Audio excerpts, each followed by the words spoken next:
Welcome to the Republican Professor. I'm your host, Dr. Lucas J. Mather. Today is Thursday, 11 September 2025, years after Jesus. Got a reading from Streams in the Desert, January 4th. This is a 1925 edition, the original, purchased at Beachtown Books in San Clemente, across from Pizza Port. Jesus saith unto him, Go thy way. Thy son liveth. And the man believed the word that Jesus had spoken unto him, and he went his way. John 4:50. When ye pray, believe. Mark 11:24. When there is a matter that requires definite prayer, pray till you believe God, until with unfeigned lips you can thank him for the answer. If the answer still tarries outwardly, do not pray for it in such a way that it is evident that you are not definitely believing for it. Such a prayer, in place of being a help, will be a hindrance. And when you are finished praying, you will find that your faith has weakened or has entirely gone. The urgency that you felt to offer this kind of prayer is clearly from self and Satan. It may not be wrong to mention the matter in question to the Lord again if he is keeping you waiting, but be sure you do so in such a way that it implies faith. Do not pray yourself out of faith. You may tell him that you are waiting and that you are still believing him, and that therefore praise him for the answer. There is nothing that so fully clinches faith. I'm on the top of page 5 now. As to be sure of the answer that you can thank God for it. Prayers that pray us out of faith deny both God's promise in his word and also his whisper yes that he gave us in his heart, in our hearts. Such prayers are but the expression of the unrest of one's heart, and unrest implies unbelief in reference to the answer to prayer. Quote, For we which have believed do enter into rest. Hebrews 4:3. This prayer that prays ourselves out of faith frequently arises from centering our thoughts on the difficulty rather than on God's promise. Abraham, quote, considered not his own body, unquote. Quote, he staggered, not at the promise of God, unquote. Romans 4:19-20.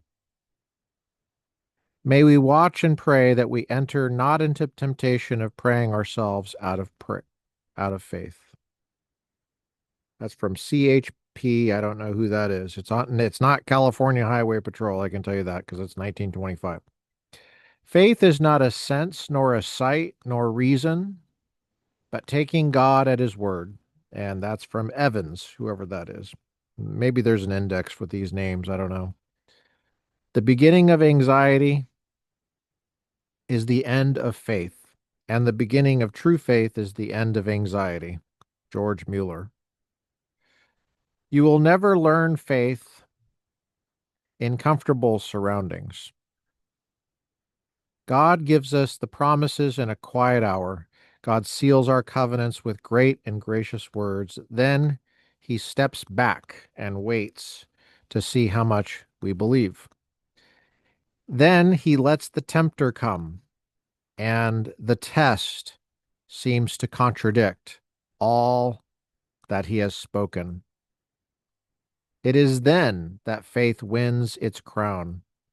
That is the time to look up through the storm and among the trembling, frightened seamen cry, I believe, God, that it shall be even as it was told to me. Believe and trust through stars and suns, through life and death, through soul and sense, his wise paternal purpose runs. The darkness of his providence is starlit with divine intents. That's January 4th, Streams in the Desert. Streams in the Desert, this edition. What I love about this is it's got little artwork at the beginning. You see this little artwork here. It's vintage, man. It's so great. This is an old thing from 1949. It's the 29th printing of the first edition. It's got this little note in here that's very old. I'm not going to take it out.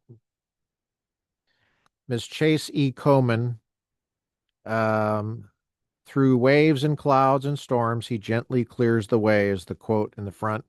Kalman Publications, Post Office Box 9812, Los Feliz Station, Los Angeles 27, California, 1949.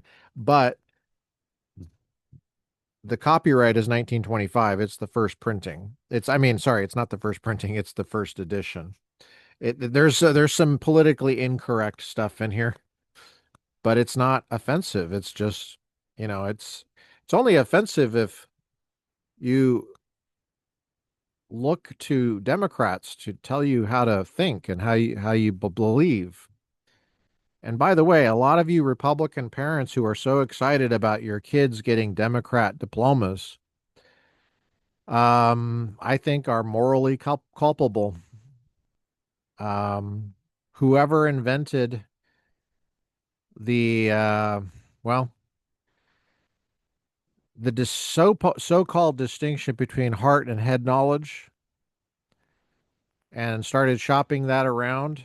I don't know who that was, but it, I'm saying I don't think it's a guy, but pretend it was a guy that woke up one day and there's a difference between head knowledge and heart knowledge. I'm going to make sure as many people believe that as possible, and goes around the country getting half the churches to believe it. That's the only reason that Charlie Kirk had any job to do, is because he was correcting really basic fundamental errors that any decent parent or grandparent could have fixed in childhood. Um, the fact that the parents and grandparents are not equipped, probably because of some weird distinction between head knowledge and heart knowledge that's not biblical. And then you send your kid in the lion's den and you wonder why they're surrounded by lions. And some of them get eaten. Um, we have a reading from The Age of Entitlement, America 6 to 60s. I told you about this. We're just going down the list of stuff. We're just continuing the work here. But on that note, I wanted to say about head knowledge versus heart knowledge. Uh, Charlie did a bang up job in so many ways, and his work is going to continue. But to see so many spectators watching this as if it's some kind of sporting event is somewhat troubling to me, because the impression is that it's something you're born with. It's not something you're born with. There's a way to get head knowledge, which is what Charlie had mastered to a large extent and displayed it, at least in some of the first iterations. What you don't see is some of the deeper conversations that come up later once they're thinking about what Charlie said. There's further work that needs to be done. And if you walk away thinking that this is something you can just get on Twitter, or you can watch some videos or TikTok or something, And that's how you get it. And some people get it, some people don't. No, that's completely wrong-headed. It's not a spectator thing. It's something that requires effort, and that it's something that you yourself will be at war with. And you have to recognize that as such. The the biggest obstacle you have to becoming competent in the matters of head knowledge where it really helps is yourself. Your own short attention span, your own sense of entitlement, your own probably false beliefs about head knowledge versus heart knowledge, or the value of a degree, or whatever slogans you're used to saying. Yeah. Why would you study logic? Why would you study anything besides how to make money? And here we are. The Age of Entitlement. Chris Caldwell. He was on Tucker Carlson recently, did a really good job. I would say the takeaway from that, well, I mean, the whole thing's good. He talks about immigration a lot. He knows a lot about Europe. I would say the second half of that interview is the one you want to pick up on after minute 47. But that's me. What do I know? Here's the table of contents. The Revolutions of the 1960s. Chapter 1, 1963. That's what we're going to talk about today. Number 2, race. That's a bigger chapter, and it's going to be difficult, but we're going to get through it. Chapter 3, sex. That's a big chapter too. Chapter 4, war. Part 2 is the new Constitution. That's where he talks about Chapter 5, debt. Chapter 6, diversity. Chapter 7, winners. Chapter 8, losers. And that's the end of the book. We'll see how far we get. The first chapter is only 4 pages, so that'll be very easy. We're going to do a transformative reading of this. Going to make a fair use of it. We'd like to thank Chris Caldwell for writing it and Simon and Schuster for making this available. This copy was delivered to me on Saturday, October 30th, 2021, years after Jesus, at 7:31 p.m. And it was purchased by a former political philosophy student of mine named Matt Stone. Thank you, Matt. Matt was in class with Matthias, who came on the podcast, Michelle Fields, who used to be on Fox, and who I reached out to about coming on the podcast. She never got back to me. Her brother, Michael, who later took logic from me. And I had a great time with him. He did expect a little bit of grade inflation, which bothered me and annoyed me, and which I pushed back on, and which he seemed to be annoyed by me pushing back on him. But that's the job of a professor. And anyway, this was at Moorpark College, Political Philosophy, 2008, the year and the semester that my dad died. I like to thank Matt Stone, my political philosophy student from 2008, Moorpark College, fall, for sending me this book, because I requested a certain number of books on MyFace, or sorry, Spacebook, and he responded, and there were several people that responded, probably a dozen, and this was what was starting the Republican Professor. So thank you, Matt. 1963. Oh yeah. So let me give you the publication on this. This is Simon and Schuster. This is. I don't think they can. I don't think they know where their headquarters is. They say New York, then they say London, then they say Toronto, then they say Sydney, and then they say New Delhi. I think they're confused about where their headquarters is. That's me. Copyright 2020 by Christopher Caldwell. And you can buy a copy, and I would highly suggest that you do.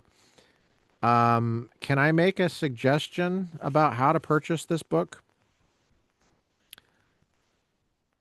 You could go to Barnes and Noble and just order it, and then that kind of signals to them that there's a market for this kind of material.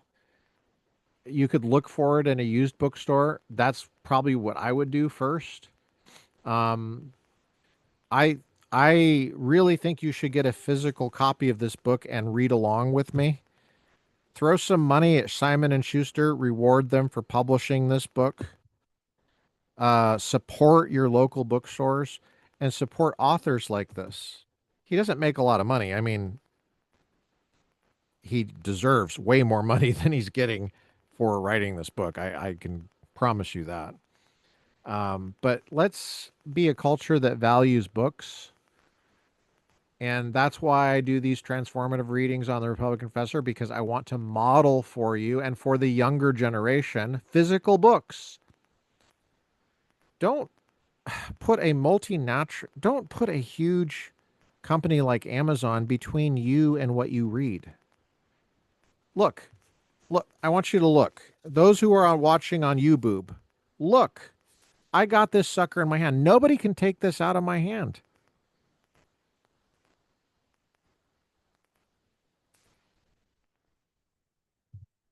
Nobody can censor this. I make my own notes with my own handwriting.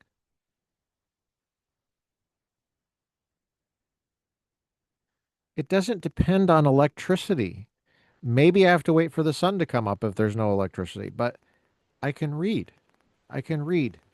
It's me and the author and some really careful thought. This was not written by a robot, and it's not manipulated and mediated by one either. 1963, the assassination of Kennedy. In the mid 1960s, Caldwell starts doing a fair use, transformative reading. At a moment of deceptively permanent looking prosperity, the country's most energetic and ideological leaders made a bid to reform the United States along lines more just and humane. What page are we on? We're on page 3. They rallied to various loosely linked moral crusades, of which the civil rights movement, and have I mentioned what I think about that term, the civil rights movement? It's very misleading. I don't know what Chris Caldwell would say about that, but when you say the civil rights movement, it's very misleading. Very misleading. Culminating in the 1964 Civil Rights Act. The first Civil Rights Act was 1866, FYI.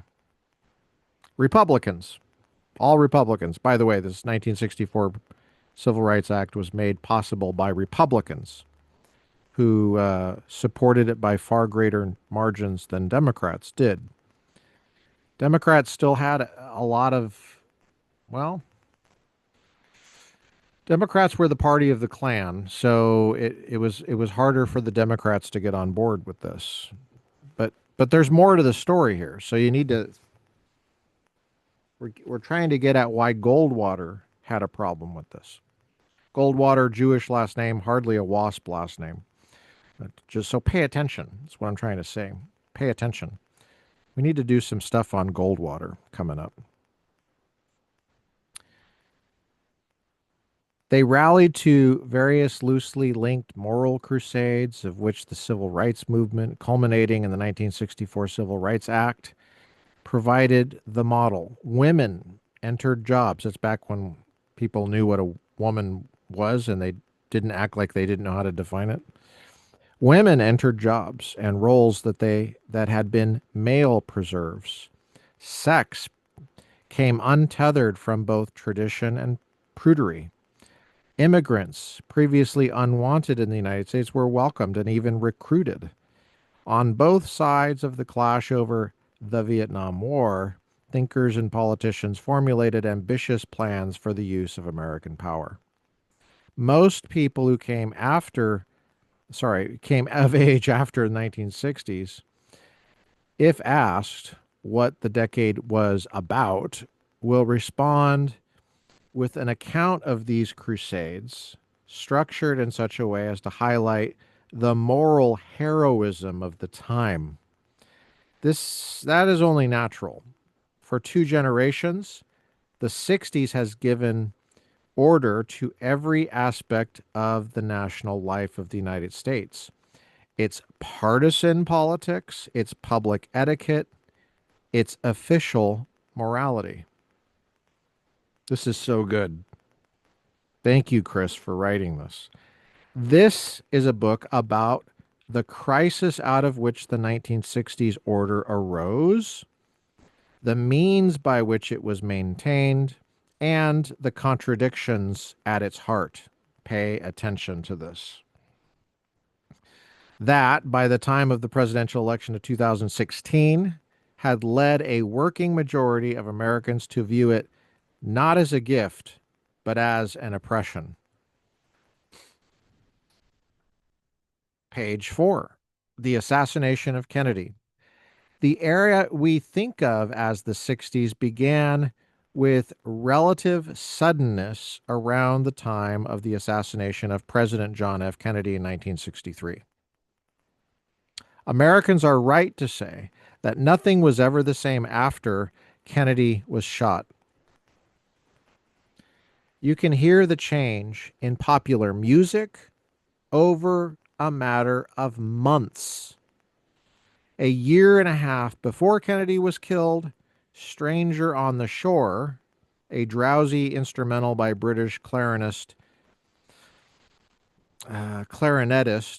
Acker Bilk, had hit #1.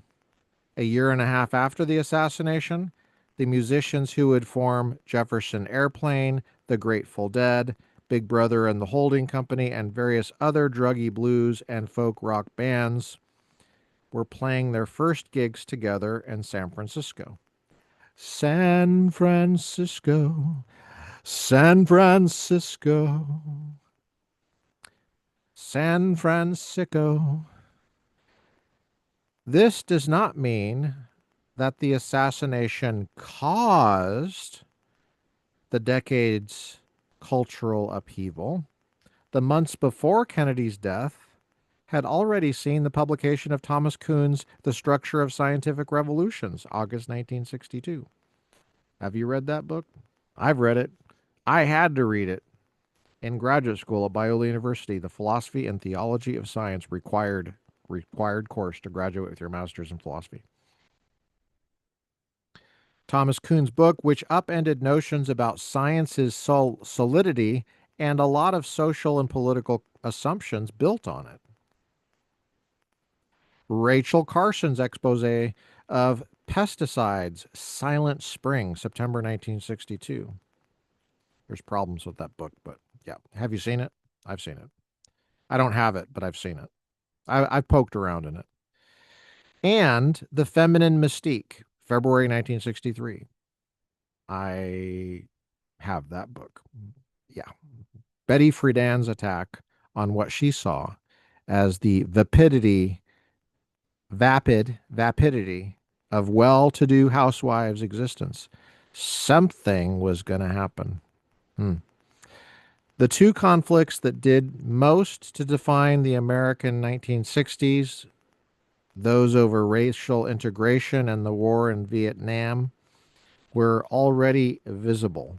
In October 1962, rioting greeted attempts to enforce Supreme Court decision requiring the segregated University of Mississippi, by the way, all Democrats, to enroll its first black student, James Meredith. The last summer of Kennedy's life ended with an unprecedented march on Washington by 200,000 civil rights activists. 3 weeks before Kennedy was killed in Dallas, Vietnamese President, uh, I don't know how to say his name, Dinh Diem, was ousted and murdered in a coup that Kennedy had authorized. I need to ask my friend Kent Duncan how to say that. We've actually had somebody on the podcast, one of my co hosts, who speaks Vietnamese. So, Kennedy's death, though, gave a tremendous impetus to changes already underway. Often peoples react to a political assassination as if by collective instinct with a massive posthumous retaliation. They memorialize a martyred leader by insisting on or assenting to a radicalized version, a sympathetic caricature of the views they attribute to him. The example most familiar to Americans came in the wake of Abraham Lincoln's assassination in 1865, when the country passed constitutional reforms far broader than those Lincoln himself had sought. Only a 13th Amendment to abolish slavery, not only a 13th Amendment to abolish slavery, by the way, all Republicans, page 5 at the top, but also a broad 14th Amendment, also Republicans, with its more general and highly malleable guarantees of equal protection and due process. Something happened in the 1960s. By the way, why don't we call that stuff he just mentioned the civil rights movement? I'll tell you why. It's because it was all Republicans. And if you hate Republicans, that's enough to not call it that. Okay. Okay. Just pointing out basic political phenomenology. You just have to pay attention. You just have to pay attention, guys. A lot of you guys are not good at paying attention. Just describe what you see. When people say this is not political, this is, and what you're talking about is political, guess what? I stop listening to you because you've just shown me that you're not very good at paying attention. It'd be like walking on a used car lot and saying, this is not about vehicles. Going to a gas station, it's not about fossil fuels. Um, Walking into a grocery store, this is not about food. Um, I don't know why people say such stupid things, but they do. And it's called sin, and it's endemic to the human condition. People say stupid stuff, then people believe stupid stuff, act on those beliefs, or at least pretend that they believe, and cause all sorts of problems for people like me to fix. Keeps me employed, and that's why I get the big bucks, man. You know what I mean? That's why I'm so damn rich that my students have to buy the books for me. Okay, let's continue. Something similar happened in the 1960s. A welfare state expanded. I know that some of you just got excited when I said welfare state. I know.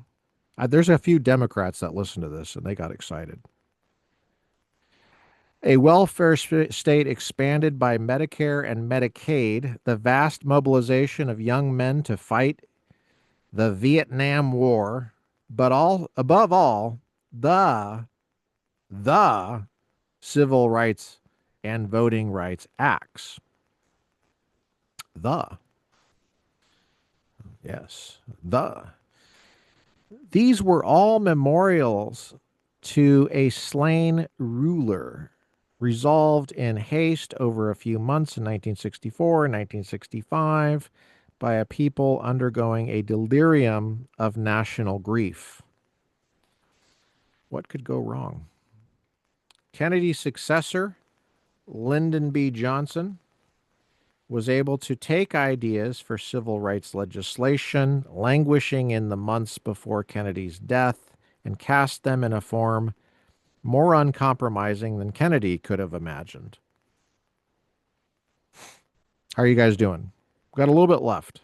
Civil rights idol ideology, especially when it hardened into a body of legislation, became most unexpectedly the model for an entire new system of constantly churning political reform. This is a statute he's talking about. Link this episode in with all of the stuff we're doing on Bostock versus Clayton County, which is about how to construe the Civil Rights Act of 1964 as it pertains to sex. We're doing a deep dive on that sucker, and that's going to be about a dozen episodes long, maybe even longer. I think we've done five now. It might be more than a dozen when it's all said and done. Well, definitions of what was required in the name of justice and humanity broadened. Racial integration turned into an all embracing ideology of diversity. See, this is what they didn't really anticipate. Women's liberation moved on to a reconsideration of what it means to be a woman. Awkward. And eventually a man. It would be like you're making legislation about fossil fuels, and then you redefine what a fossil fuel is to include things that are not fossil fuels and exclude real fossil fuels, which is not the work definitions are supposed to do. But, maybe that's just me. I'm classically trained. What do I know? Women's liberation moved on to a reconsideration of what it meant to be a woman and eventually a man.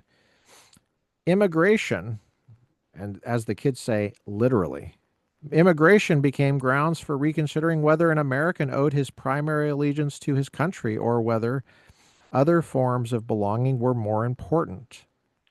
Anti-communist military adventures gave way once communism began to collapse in 1989 to a role for the United States as the keeper of the world's peace, the guarantor of the guarantor of what?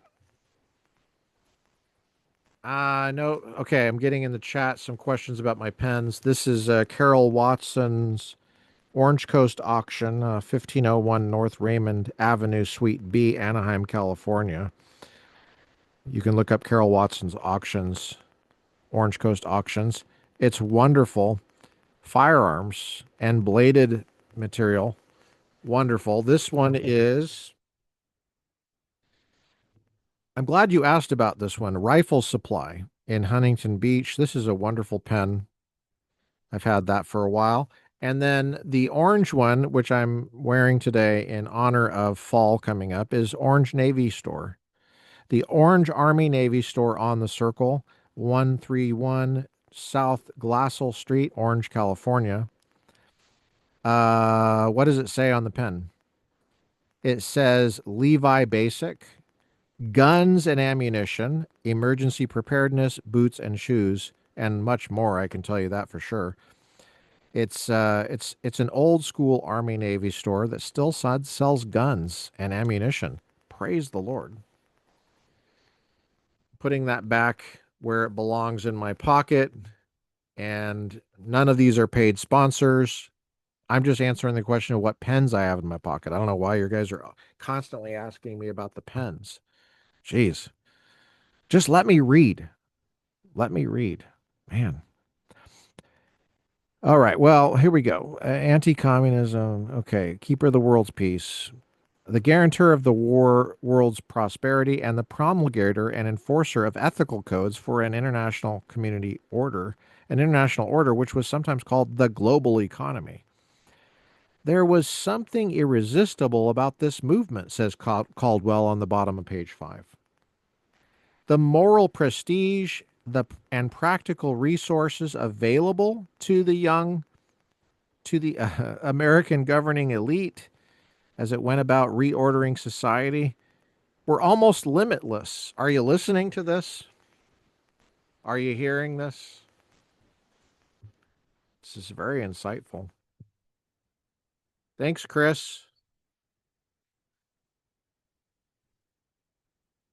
Do you know Chris Caldwell?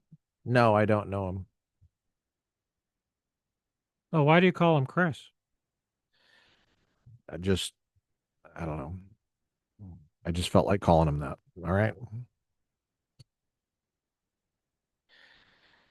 There was something irresistible about this movement. The moral prestige and practical resources available to the American governing elite as it went about reordering society were almost limitless. Leaders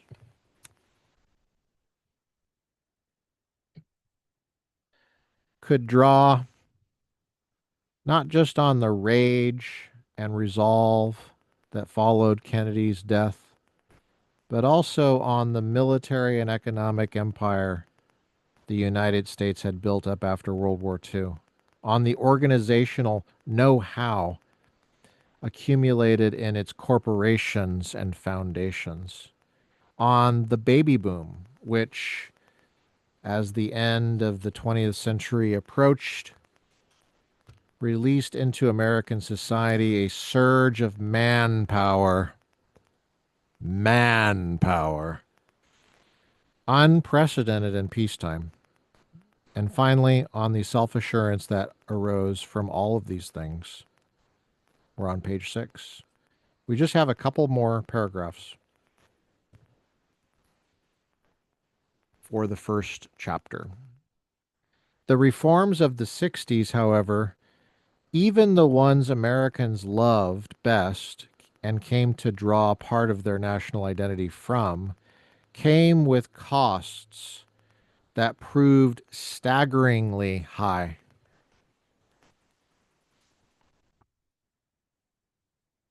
Like what, Chris?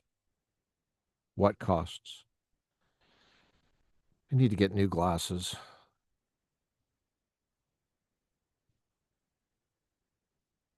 In money, staggeringly high costs in money, in freedom, rights, and stability. Yeah, that's right. That's right.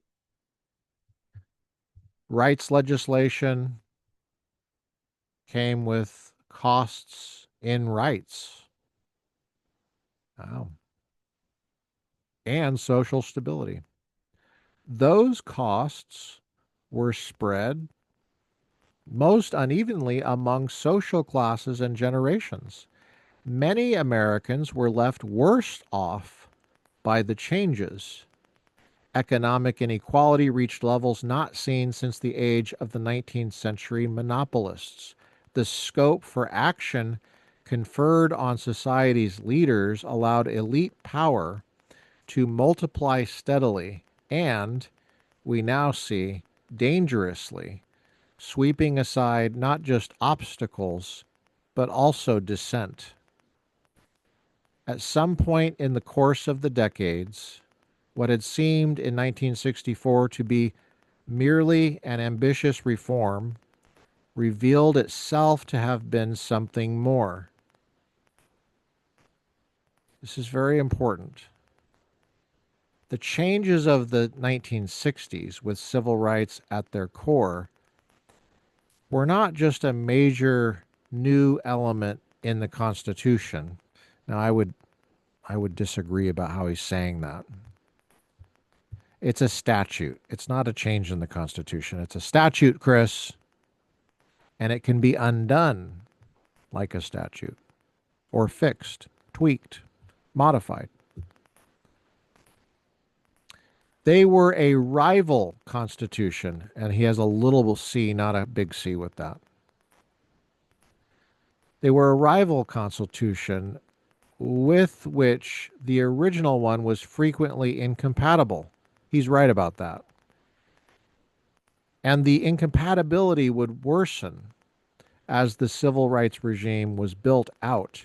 Now, when he says the word constitution with a small c, I think what he means is the identity of the people, the the deep beliefs that are driving people, the plausibility structures that are shifting and taking root, false premises that are taking hold in many cases.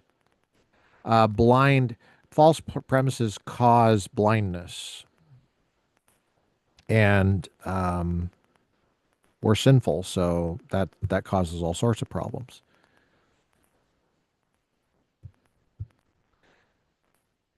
So much of what we have called polarization or incivility in recent years is something more grave.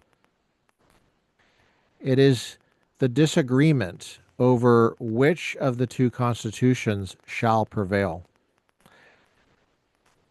The de jure Constitution of 1788, with all the traditional forms of jurisprudential legitimacy and centuries of American culture behind it, or the de facto Constitution of 1964, which lacks this traditional kind of legitimacy but commands the near unanimous endorsement of judicial elites and civic educators and the passionate allegiance of those who received it as a liberation. Hang in there, we're almost done. The increased necessity that citizens choose between these two orders and the poisonous conflict into which it ultimately drove the country is what this book describes. And I love that he ends that way. He says, I'm just going to describe it. He's a journalist. He went to Harvard, has his undergraduate degree from Harvard College back before they inflated grades, so he got probably a pretty good education. He probably studied under Harvey Mansfield. Maybe not. I don't know. Probably, I would say. He's pretty good at political phenomenology. Political phenomenology just means describing things accurately. That's all. Describing things. And sometimes that's very challenging to do because a lot of times people don't want to describe things accurately. It's too painful, or it challenges some false belief that they have that's very deeply rooted. Thanks for joining me on the Republican Professor podcast. I've been your host, Dr. Lucas J. Mather. Christopher Caldwell is a contributing editor at the Claremont Review of Books and a contributing writer for the New York Times. Don't hold that against him, okay? He was previously a senior editor at the Weekly Standard. Don't hold that against him either. And a columnist for the Financial Times. He is author of Reflections on the Revolution in Europe, Immigration, Islam, and the West. Simon and Schuster. That's the Age of Entitlement, Chapter 1.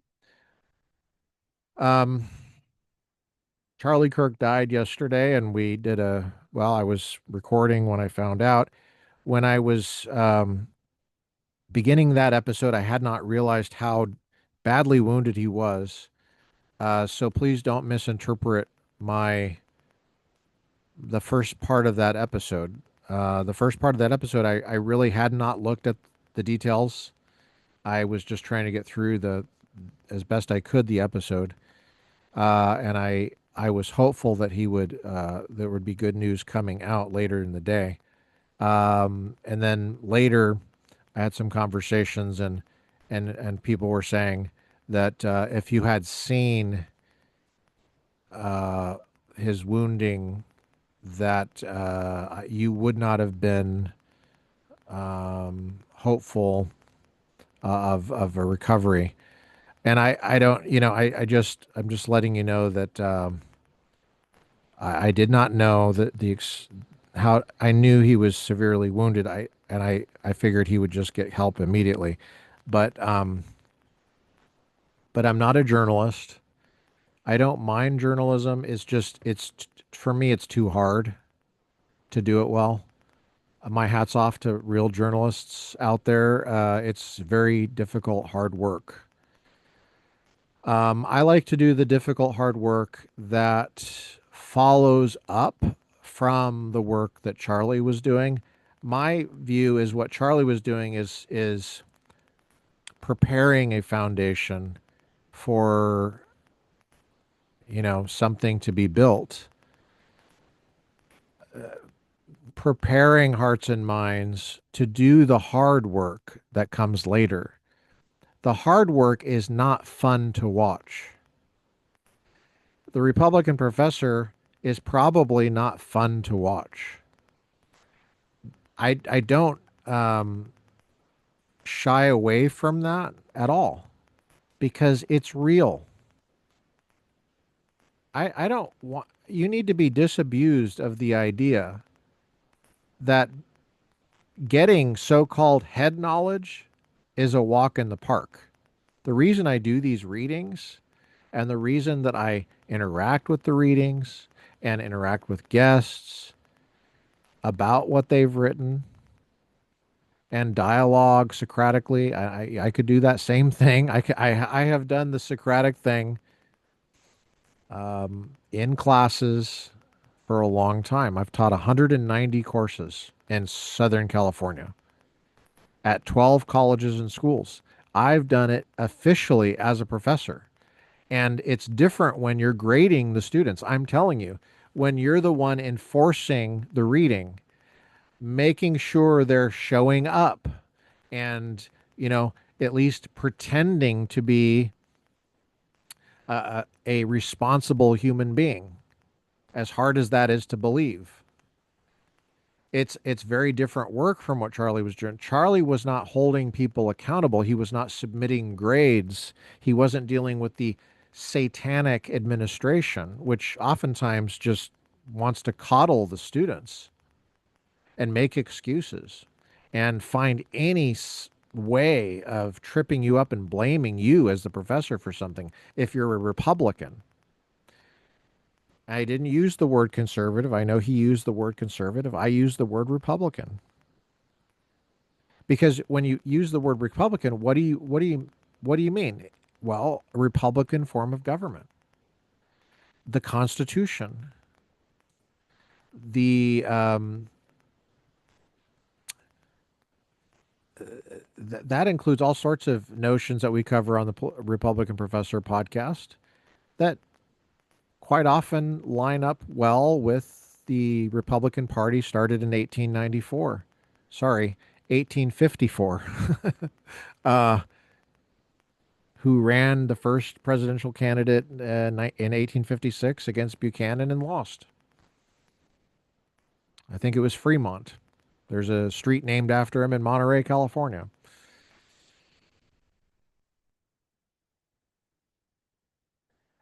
When you ask if you're a conservative, it's a lot harder to answer that question. Did the conservatives end slavery? Republicans did. I'm a Republican. And if you are holding on to this word conservative as if it's the word Trinity or something, if it's some kind of piece of orthodoxy, I'm going to say that you're misguided on that because human beings are sinful, and you're going to have a hell of a time distinguishing sin from non-sin if you're starting with the word conserve. Good luck. It's not very descriptive. And, you do whatever you want. I'm not trying to control you. I'm just saying this is an argument that I had with my grandpa a lot. And God bless my grandpa. My grandpa was Rob McCoy's mentor, and Rob McCoy is, of course, Charlie Kirk's mentor. Charlie Kirk and I have the same mentor, my grandpa. But I'm telling you, there's a lot of pain there with my grandpa going back. I love him to death. He's not here to defend himself. He died earlier this year.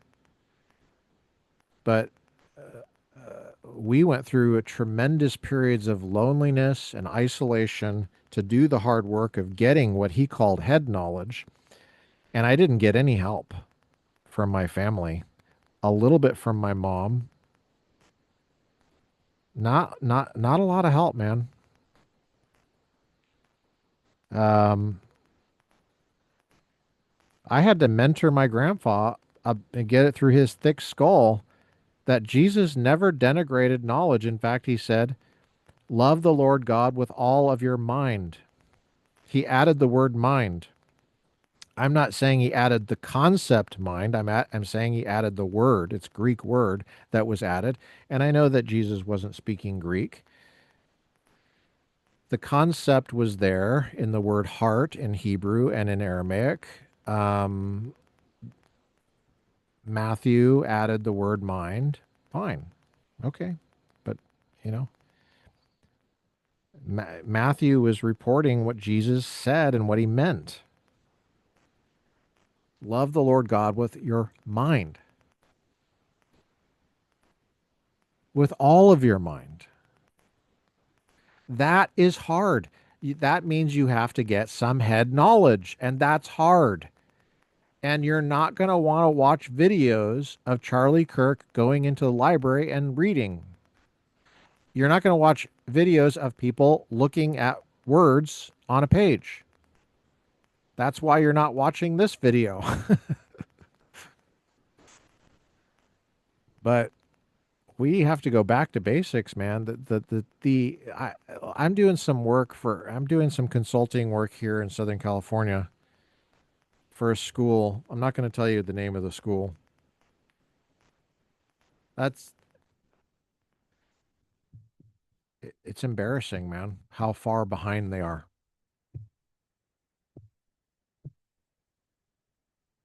They don't have basics down. And they don't know enough to know that they don't have basics down. This is where I'm at, man. This is the job I'm doing. Um,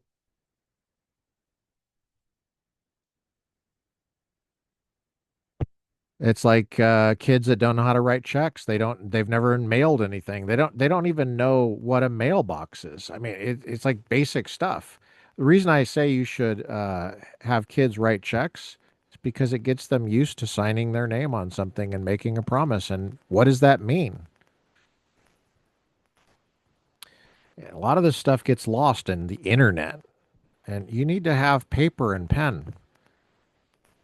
Okay, you need to train your kids to write their own thoughts, to say what they mean and mean what they say. Make your yes be yes and your no be no. This is basic stuff. Also dealing with the church on church administration, where some of the people that want to be in the leadership in the church don't have basic knowledge of let your yes be yes and your no be no. That the contradiction cannot stand in church administration. You need to be clear. You need to be lawful morally, and you need to align yourself to the extent that you can with the positive law and the legal tradition. I'm not going to go into more detail on that, but it's a real pain because some of these people I'm mentoring are older than me and they should know better. Just like my grandfather should have known better. But he was mentored badly. And I don't blame my grandpa. He had a single mother who had four kids in the Great Depression. She was doing the best she could. And who knows who else had an influence on my grandfather.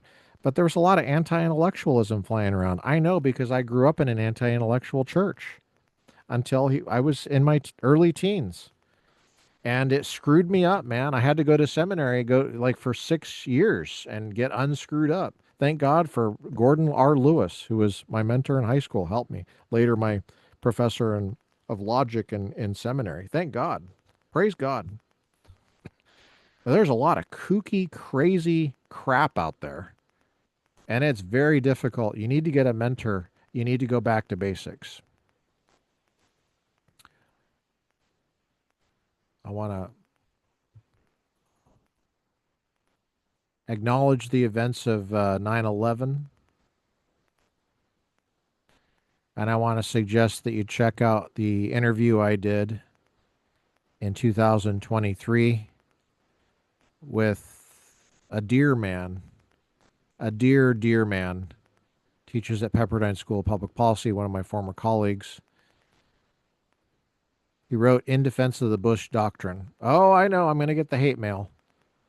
He also wrote one about Obama, criticizing Obama. So you should be happy with that one. But it's a compelling read.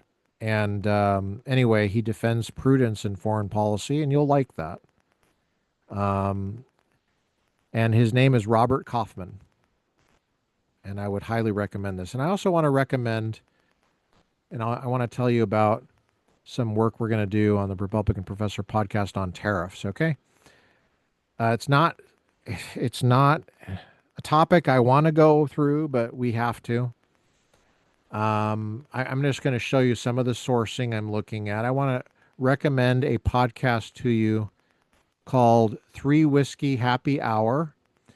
And there John Yoo is right there in the Monterey McDonald's. Yes, he's in Monterey in that shot.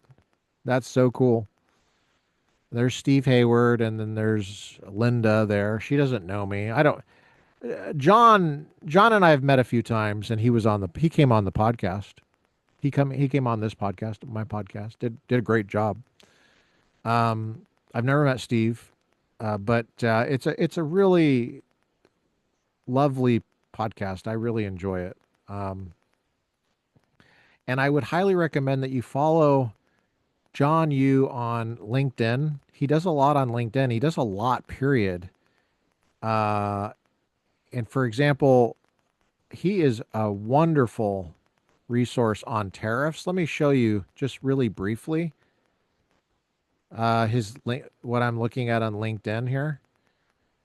He talks about the federal circuit here striking down the Trump tariffs. I'm going to take a look at that opinion, and I'm going to I've already read what he talked about. As far, yeah, I know this is really small writing, but this is the Civitas Institute at the University of Texas at Austin, and it's called "What Could the Supreme Court Rule About Trump's Tariffs?"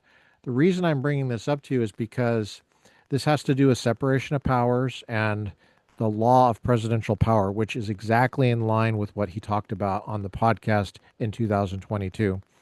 And it also has to do with the economy, with which, for electoral success going forward, Republicans have to get the economy correct. Can't be making stupid mistakes on this. The country depends on it. So there's an interesting balance there between constitutionalism and economic success we're going to be covering on the Republican Professor podcast. And it's going to be hard, but we're going to do it. Thanks for joining me on the Republican Professor podcast on this September 11th, 2025, years after Jesus. We'll talk to you later.